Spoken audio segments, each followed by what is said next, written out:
our days are really busy. So staff comes in at 6 a.m. to get the day started, and everything needs to happen first thing. All the animals are hungry, everybody needs to go outside, and we start cleaning right away. We start preparing for any animals that have surgery that day. So most of the cleaning happens in the morning. And then start feeding dogs. Make sure all of the dogs get out in the morning, make sure they all get taken care of. And then from there, everybody has their own rooms that they go and clean. We want to make sure everybody has fresh water, fresh bedding, fresh food every day. The adoption floors, we all want to make sure that they're finished and clean by the time we open in the morning. We try to have that wrapped up by the time we open to the public. Then visitors are coming in, whether they're looking for stray animals that they've lost or they are looking to adopt a pet from us, or a lot of people just like to come and walk through the building and see what we have. Then it's assisting a lot of clients throughout the rest of the day. There's dishes and laundry that need done. Make sure clean up any messes that need to be cleaned up all throughout the day. Feeding dogs again in the afternoon and taking them out for their walks. And same with cats. We also feed them again in the afternoon, make sure everyone's taken care of. I think the most satisfying part is when you see an animal come in that's either a stray or been relinquished, and they're here for a little while, and you kind of make a bond with them, and you see them go off to their forever home and see how happy they are and how much we've done for them. It's definitely the most satisfying part. Probably some of the things that we see, since we are animal control, we do see some cruelty cases and things like that come through here. And it is kind of hard to see some of the animals when they come in and they're malnourished. It's pretty hard.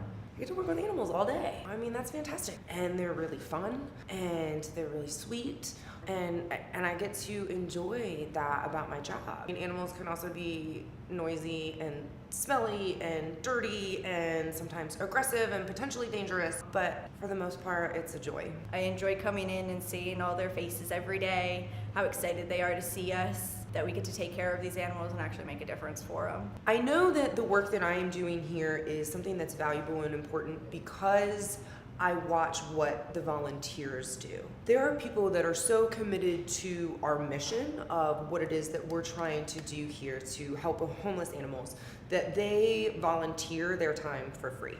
They come in and they do cleaning, they help with dishes, they do laundry, they socialize the animals, walk the dogs, play with the cats, help with events. They do all of these different things, and they do it on their own free time because it's considered so valuable. And so that really shows me that there's just a community of people that are invested in what it is that we're trying to do here, that my full-time position really is valuable and the work that we do is important. Seeing the difference we make for these animals, the ones that come in looking horrible, like they really weren't taken care of very well, and then we get to work with them through the entire process. I think the most important thing that people should know that they don't, I think there's a misconception that every homeless animal, whether it's in a shelter or a rescue organization, has been the victim of animal abuse or cruelty or neglect, and because of this traumatic background, they might have behavior issues, they might have medical issues, and that's simply not the case. So like the good news is that that demographic of animals that have experienced abuse or cruelty or neglect, that's actually a really small percentage of the animals that we have here. That's the good news. Most of the animals that are homeless here and available for adoption, they're homeless for no fault of their own. The most common reasons that we see is that, one, that people feel like they don't have enough time to properly care for their pet, so they choose to surrender it,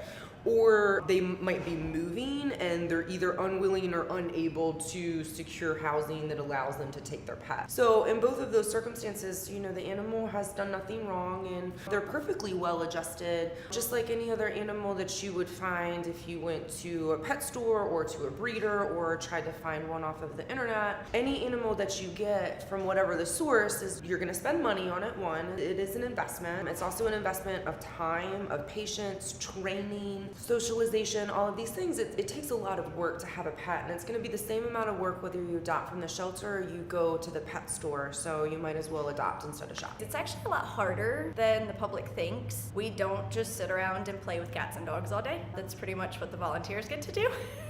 We actually have to take care of these animals and be here through everything. We see the worst parts. It's mentally and physically draining, but at the end of the day, it's what we love to do, and we know we're helping the animals. The public can help in a number of different ways. We love to have volunteers. A lot of times the staff here doesn't have time to actually spend time with the animals, play out in the yard, things like that. So volunteering is always great. That way they get to spend time with the animals get more love and affection. Donate.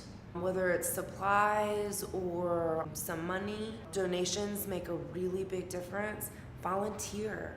You know, if you like animals and you enjoy spending time with animals, come on in. It's really easy to volunteer. You have to do an orientation and then you do a training.